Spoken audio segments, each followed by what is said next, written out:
Joseph Mallord William Turner. Snowstorm, steamboat off a harbour's mouth.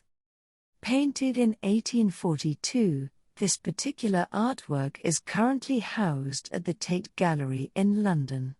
The composition depicts a turbulent scene where the steamboat struggles to remain discernible amidst the raging storm.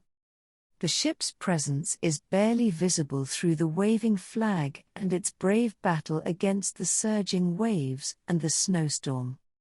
The arrangement of elements effectively communicates the viewer's perception of the wind's sheer force and the formidable nature of the waves.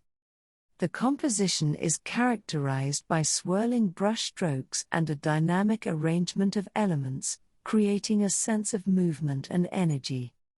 Turner achieves this effect by utilizing contrasting colors and tones, with the ship's presence hinted at through a waving flag and subtle indications of its structure. This intentional obscurity adds to the overall atmosphere of mystery and danger. The portrayal of such an ominous and frightening storm draws parallels to the evocative nature of a romantic poem or a piece of music. For the artist, nature serves as a reflective medium, capable of expressing and embodying human emotions. In the face of the element's immense power, one cannot help but feel insignificant and vulnerable, perpetually aware of their own smallness.